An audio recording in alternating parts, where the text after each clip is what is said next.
Fala galera, beleza? Então esse aqui é um videozinho básico, é um vídeo mais para quem está tendo um primeiro contato com o CNC Router, tá ok? Quem já acompanha o canal aí já tem uma boa noção. Mas é para quem está tendo um primeiro contato mesmo. Viu, às vezes acha, tem aquela impressão, nossa, deve ser complicado, será que vai dar certo? Mas aqui eu vou resumir basicamente o que você precisa saber. Óbvio que nesse uma mençãozinha ou outra tem muita coisa ali a ser entendido, tá? Mas já começa o vídeo dizendo que sim, é uma CNC Router, é um equipamento com o qual você pode perfeitamente ter ali a sua geração de renda. Você pode se tornar ali assim dono do seu próprio negócio tendo uma CNC Router, mas isso também não é só o equipamento. Não adianta você ter o equipamento, mas você não saber o que fazer. Então já começo, também fica essa dica, cara. Pesquise bastante a respeito do que você quer fazer. Uma escolha mais fácil vai ser sempre na questão assim do tipo, pô, como a CNC ela pode substituir um trabalho que eu faço manualmente. O que acontecia muito comigo antes de ter CNC Router, eu fazia alguns trabalhos de recorte e tal, eu utilizava um antigo tipo de bancada, essas coisas, e a máquina, cara, automatizou esse processo, tá ok? Com uma perfeição impecável, tá? Impecável. Aí assim, pô, mas você está mostrando sua máquina aparentemente é uma máquina boa. Sim, é uma máquina boa, tem componentes bons, obviamente tem máquinas muito melhores e aí também depende do bolso. Mas fica a referência que sim, tá? É possível montar uma CNC caseira para fazer pequenos trabalhos, trabalhar de uma forma mais limitada, tá ok? Pode ver que no próprio canal aí tem, já mostrei a minha. Eu tenho essa e tenho duas caseiras. Uma caseira que é bem pequenininha, uma caseira que é ali 80 por 80. Essa daqui é 1,30 por 1,10. Que eu considero um tamanho de referência bom para quem vai trabalhar sozinho, porque aqui eu trabalho com um quarto de chapa de MDF. Então a chapa inteira tem o tamanho lá de 275 por 186. Aqui com um quarto fica aproximadamente ali 1,37 por os 98, 90 não, 93, ela tem 1,86, às vezes varia 86, 84, mas um quarto de chapa eu consigo colocar um quarto de chapa ali para realizar recortes e tudo mais, tá? Mas vamos lá, eu vou dar uma referência para quem teve esse primeiro contato com a CNC Router, como a CNC Router funciona e basicamente o que você tem que entender, o que você tem que buscar de conhecimento aí. Tem bastante coisa no canal, estou postando mais e quem tiver dúvidas pode perguntar aí que assim que possível eu respondo, tá? Mas a CNC Router é um equipamento que basicamente vai ter o seguinte, entenda a máquina que você está vendo aqui como a parte mecânica que vai responder com os comandos eletrônicos. Então, ela precisa basicamente de um programa para você desenvolver os arquivos de corte, é onde você desenha o seu projeto, o que você vai recortar, se é um simples recorte, se é um trabalho de 3D, um entalhe. Tá? Hoje em dia você vê entalhe, aqueles entalhes que geralmente só um cara que era muito top ali no formão fazia de forma manualmente, a máquina ela faz com perfeição esses tipos de trabalho. Hoje em dia a maioria dos entalhes que você vê aí acaba sendo feito por processo de uma máquina semelhante a essa que ela tem 3 eixos, né? Ela consegue se movimentar, vou dizer, para frente, tá? Para frente, para trás, para um lado e para o outro. Então basicamente o que você precisa entender é que isso daqui são tratados como os eixos X e Y. X quando ela se movimenta da esquerda para a direita, pode ser que a sua máquina, se você configurar, ela trabalhe da direita para a esquerda, e Y quando ela trabalha daqui de trás lá para frente ou de lá para frente aqui para trás. Mencionando isso, fica também a questão eu estou falando aqui você vai precisar de um programa para desenvolver os arquivos de corte. Lembre-se que é tipo assim, no próprio arquivo que você desenha, ele já tem uma referência e você pode escolher essa referência, não é uma coisa fixa. Mas lá você também trabalha tipo assim, quando você vai projetar algo, entenda, tenta visualizar aqui assim, ó, tá? Vamos dizer aqui essa parte da minha mão. Lá, por padrão, vai estar, por exemplo, especificado que o ponto de origem do projeto que você está fazendo é aqui, ó. Eu trato aqui como inferior e esquerdo. É importante que a sua máquina, quando você esteja, eu estou de frente para a minha máquina ela também trabalha tendo a origem inferior esquerdo. Como eu posso configurar a minha máquina para que ela seja inferior direito ou superior esquerdo, se não tiver concordância no programa que foi desenvolvido o arquivo de corte e o tipo de configuração ou especificação que foi feita na sua máquina, quando você faz recortes, principalmente, ou entalhes de letras escrita, ela espelha, tá? Então já fica até essa referência para quem, eu fiz alguma coisa e espelhou. É justamente por isso, porque não teve a concordância entre o programa que você desenvolve e a maneira como a sua máquina trabalha, ok? Então, uma vez que ela está na origem, se aqui é a origem da minha máquina, ela entende que positivo ela desloca para cá e positivo ela desloca para lá, ok? Essa questão, tanto lá no programa quanto aqui na máquina, no programa não é fixo que você pode escolher um ponto de origem diferente, no meio do material, tá? Só que na máquina ela vai entender como um ponto fixo o seu ponto de origem, tá? Toda vez que a partir do momento que eu determinei, ela sabe que o meu 00 é aqui. Toda vez que ela recebe um valor positivo do comando ali do software que eu já vou mostrar, ela vai se deslocar para a direita, ok? Então, aqui é a origem. Lá no programa, todo o meu projeto ele foi desenvolvido naquela parte do meu material. Então, está na concordância. Tá? Quando, por exemplo, a minha máquina, se começasse lá e o programa eu tivesse desenhado desse lado, talvez no recorte a pessoa não perceberia, mas quando escrevesse, espelha a imagem, ok? Então, a princípio que eu mencionei, o programa que desenvolve os projetos. Agora vamos lá, que tipos de programa? Eu vou mencionar os que eu uso e os que eu acho que é o mais conhecido, mas é minha informação, porque às vezes a gente fala, é esse, aquele. Vamos colocar como a minha opinião, quais são os programas ali que seriam bons para quem está começando e tudo mais. Programas para desenvolver, Aspire, Articam e o Google SketchUp. Talvez você procurando esse negócio de CNC, você já viu o Google SketchUp, mas eu vou mencionar que o Google SketchUp é uma adaptação. Existe um plugin que torna ele capaz de trabalhar como a CNC Router. Então você vai conseguir criar lá os arquivos do G-Code ou o arquivo de corte para trabalhar na máquina. Agora, quando a gente fala de Aspire e Articam, e tem vários outros programas, eles são programas específicos para CNC Router, tá ok? Então, assim que você dominou ali o programa, cara, é super intuitivo, tá? Não tem nada de bicho de sete cabeças. Coisa simples, Cara, rapidinho você aprende. Em breve eu estou pretendendo desenvolver um cursinho também básico, mas...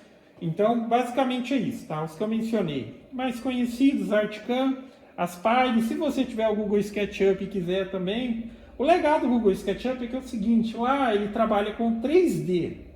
Porém, na hora que você vai gerar arquivos de corte, você vai converter para o 2D. Só vai fazer o recorte 2D, apesar que existe sim uma extensão que também torna possível trabalhar com 3D. Mas aí já é outro assunto, tá? Agora, enfim, se você quiser utilizar de fato o Google SketchUp para fazer seus primeiros recortes, suas peças, porque lá é a questão que eu mencionei. Lá no ambiente 3D, às vezes você desenvolve seu projeto, consegue visualizar ele no 3D, fazer a montagem, tá ok?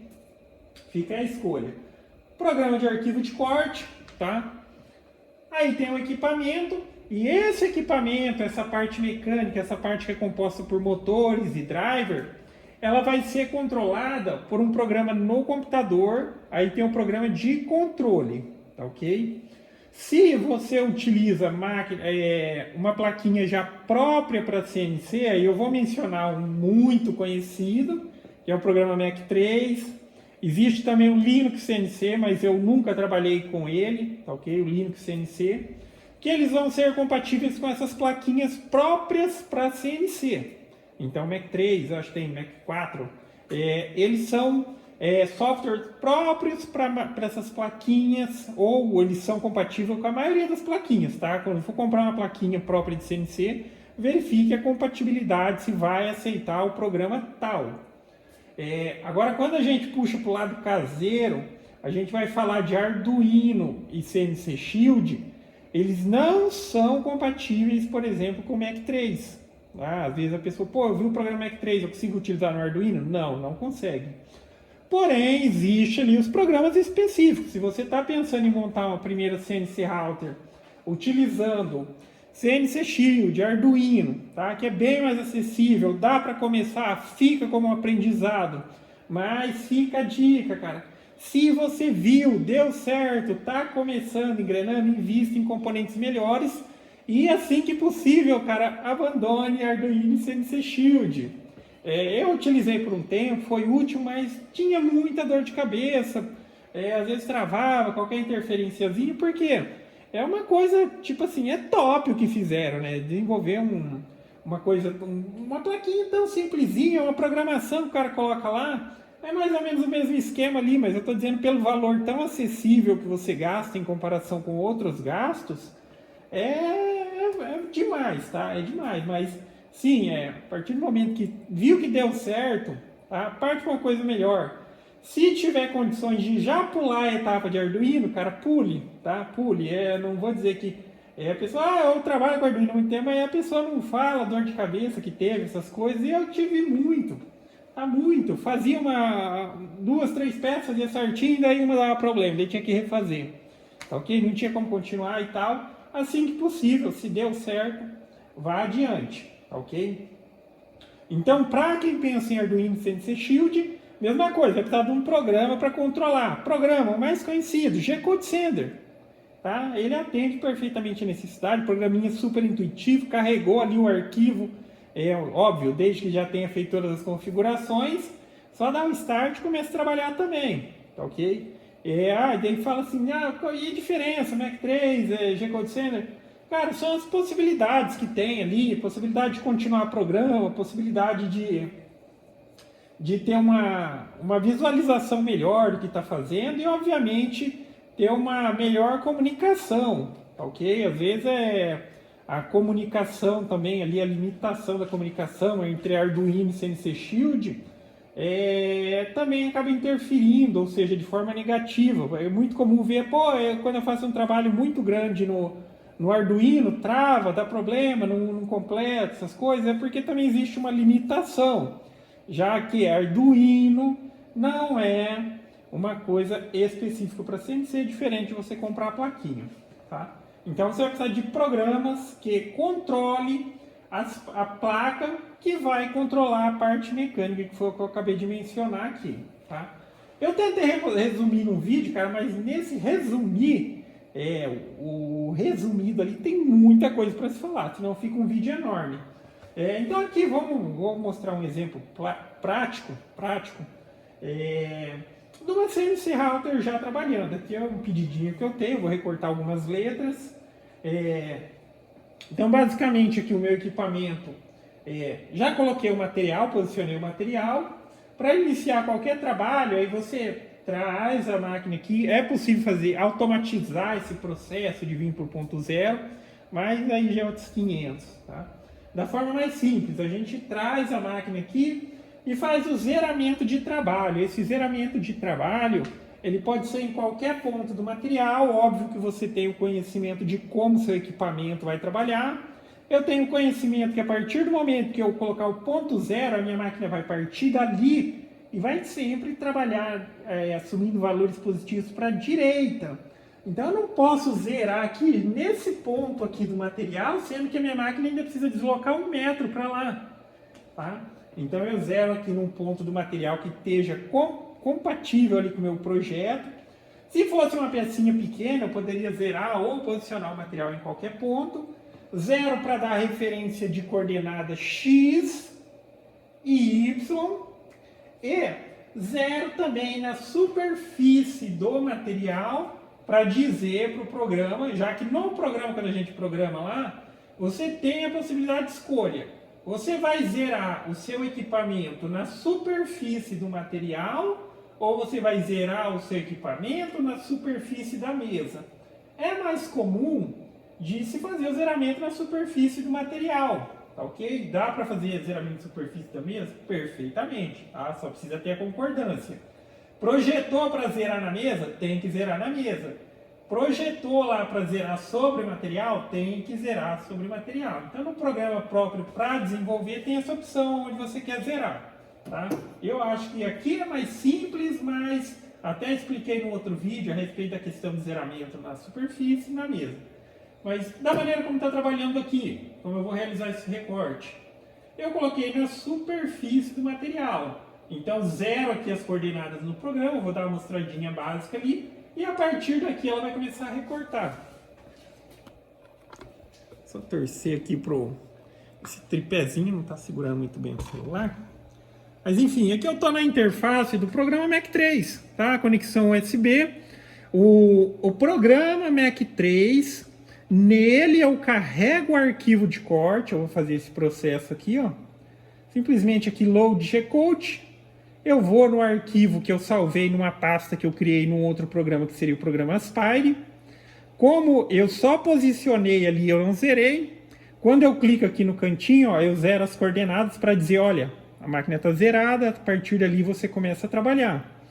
Então, quando eu coloco aqui, ó, ela sabe que nesse momento ela está aqui no canto, todo o meu projeto está à direita do ponto 00, e também está zerado na superfície do material. Então, óbvio, tá, o início ela vai subir, vai ligar o meu spindle e vai começar a recortar suas peças. Tá? Toda a informação que é processada aqui no computador é enviada através do cabo USB lá para a plaquinha controladora. E a placa controladora, através lá dos pulsos, ela vai dizer, vamos colocar assim a grosso modo, entre aspas, dizer para os drivers quanto o motor precisa se movimentar. Tá? Ele manda tipo 10 passos para o driver converte ali, manda para o motor se desloca e a máquina trabalha, entre aspas, sozinha. Tá? Então vamos lá, agora eu vou colocar na prática aqui para recortar essas letrinhas. E também observa que, cara, tem muita configuração. Eu estou tentando resumir só para que vocês tenham um entendimento, mas tem todo um processo entre essas questões. A partir do momento que eu inicio o processo, pode ver que o meu equipamento ele vai subir. Eu configurei ali, recomendo que todo mundo configure isso, independente de ser um spindle ou não, de ser uma tupia que liga de imediato, dá um pequeno delay. Tá? Então pode ver que ela vai subir, ela vai ficar um tempinho parado, mas nesse delay, como aqui é um spindle, ele vai... É um delay que eu configurei tanto no inversor quanto no programa para esperar que ele atinja a rotação máxima especificada. E também mencionando já, para quem é novato e tudo mais, quando você trabalha com spindle, que tem inversor e tal... além dos parâmetros, olha, onde a máquina vai recortar, você também pode dizer em que velocidade o spindle vai trabalhar. Se você gera arquivos diferentes no mesmo projeto, olha, a primeira peça você recorta com 12.000 RPM, a segunda com 15.000, a terceira com 20.000. Por exemplo, esse aqui chega a 24.000 RPM. Na última você corta com tantos RPM. É possível, tá ok? Então, quando tem spindle e tal, você consegue ter controle sobre a velocidade. Então ele vai subir, vai acelerar, vai iniciar o processo de corte, vai recortar as peças, obviamente obedecendo toda a ordem, aí já a questão do projeto.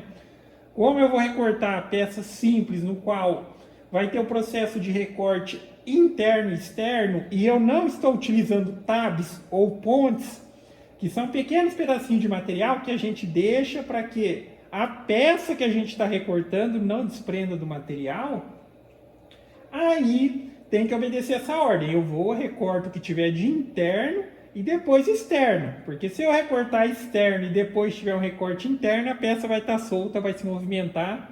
E aí já viu o que pode dar. Tá? Aqui vai ser basicamente 3 letrinhas. Eu vou deixar recortando aí. Dando como referência essa minha máquina aqui, ela vai trabalhar na questão do recorte a aproximadamente 2.000 milímetros. Como aqui eu estou trabalhando com uma chapa fina, 3,5 de MDF, ela vai recortar em passe único. A frezinha que eu estou utilizando é a frezinha de 2 cortes retos paralelos. Essa velocidade que eu mencionei, 2.000 milímetros por minuto, é a velocidade de corte que eu especifiquei. E ela tem uma velocidade de movimentação de 8.000 milímetros. Quando ela vai se movimentar entre um recorte e outro, ela utiliza uma velocidade diferente, tá ok? Mencionando que quando é madeira, essas coisas, cara, por mais que o equipamento, nossa, o equipamento consegue se movimentar tal, mas o material pede uma velocidade ali para que não se perda a qualidade, ok? Quando a gente fala de madeira, se o seu equipamento tiver condições, aí você tem que trabalhar ali entre velocidades que variam 1.500, 2.500, acima disso, dependendo do equipamento, já começa a apresentar resultados negativos, como por exemplo, lugares que são retos, ela fazer arredondado, porque ela se movimenta muito rápido, é que nem um carro ele não vai conseguir, a máquina ela vai conseguir, mas se você vem com um carro e faz uma curva de 90, o carro vai capotar. Aqui na máquina, para fazer essa curva, ele vai fazer o canto que era reto, redondo. Então isso daí são pequenos poréns que tem bastante vídeo explicando aí. Então vou colocar a máquina para recortar agora, ok? Primeira questão, ela vai subir e vai acelerar o espino e depois começa a recortar.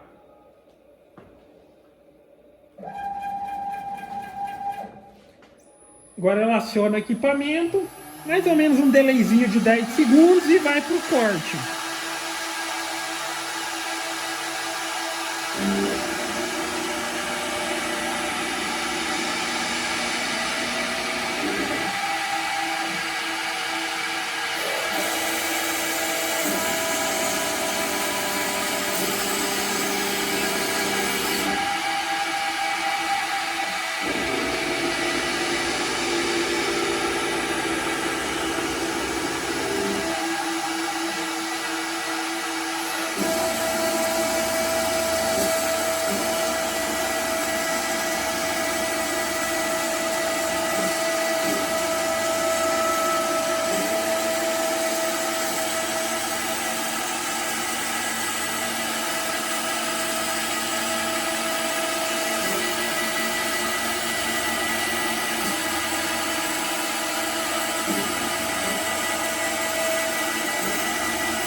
aí, vocês viram o processo de recorte. Então, nesse caso aqui, foi um recorte que demorou 3 minutos e 46. A questão de quanto que cobra, quanto que ganha e tal. Cara, eu fiz até um outro vídeo a respeito desse, eu vou fazer um outro a respeito da questão de precificação. Mas trabalhando com coisas mais realistas, né? Às vezes a gente vê alguns vídeos na internet e, cara, às vezes se é para criticar, às vezes não vou ficar quieto assim, não tô dizendo criticar na questão de, pô, mas tem gente que, sabe, para chamar atenção, fala, pô, você pegando um equipamento desse, você vai ganhar tanto e tanto, a pessoa já olha, e será que é isso mesmo? Eu prefiro passar uma referência mais realista, cara, mas a CNC, o que eu falo é o seguinte, o quanto você vai ganhar com um equipamento desse depende muito da sua criatividade, cara. Às vezes a sua ideia que vai fazer com que seu equipamento renda muito para você, tá? Muito para você. Pesquise, tá? Não pense que a maioria, eu acho que uns 80% de quem tá vendo CNC, tábua de churrasco. Não é só isso, CNC router, cara. CNC router tem outras coisas que dá para você fazer, uma variedade de material, tá? Recorte, essas letras aqui, tá? A parte decorativa, eu acho que eu sempre esqueço. Marketing visual, ou esqueci o pronúncia correto, mas sabe, fazer fachada, essas coisas, essa área aí também é uma área que tem uma aplicação de CNC router, cara, muito grande, ok? Ganhar dinheiro com a CNC router não é apenas ter equipamento, tem gente que tem equipamento, mas está parado, e também querer trabalhar com preços astronômicos vai continuar parado. Ninguém é para trabalhar de graça, trabalhando certinho você ganha e ganha muito, tá ok? Mas esse seria assunto de outros vídeos. Aqui é para dar uma ideia, apenas assim para quem está tendo o primeiro contato. Uma outra referência, cara, sim, aquela questão que eu mencionei, pode ser que a sua situação, eu já faço algo e faço de forma manual, eu vi que talvez uma CNC atenda a minha necessidade, ou ela possa automatizar esse processo. Mas fica sempre a dica, cuidado, tá? Cuidado. Principalmente para quem for adquirir CNC router caseira, usada. Sabe quando alguém quer vender? Quando alguém quer vender, pô, isso daqui dá para fazer isso, dá para fazer aquilo. Cara, sempre que for, e se possível, comprar uma CNC usada, vá, teste, coloque em prática o que você pretende fazer, tá ok? Olhar que toda CNC, pensar assim, às vezes, tipo, eu vi que a CNC lá consegue fazer isso, mas esse consegue fazer isso, às vezes ele depende dos componentes, da estrutura, da força que a máquina tem, tá? Exemplo, você quer trabalhar com tábua de churrasco, é isso que você quer fazer e tudo mais, você vai trabalhar em talho com madeira maciça, cara. Se você pega uma CNC caseira, que tem uma estrutura, que tem folga e tudo mais, cara, o resultado vai ficar muito abaixo do esperado, tá? Quanto maior ali a exigência, ou vai trabalhar com material mais rígido, material mais duro, tem que ter um travamento bom no equipamento. Não é só questão mas precisa ser forte. Às vezes o forte a gente dá para contornar, trabalhando um pouquinho mais devagar e tal, mas a questão da qualidade do resultado, ela depende muito do travamento da estrutura quando você vai trabalhar com materiais mais rígidos, tá ok? É só uma referenciazinha básica. Então praticamente é isso, galera. Então, gostou do vídeo? Dá um joinha, inscreve no canal. Para quem tiver dúvida aí, posta nos comentários que assim que possível eu estarei respondendo. Falou!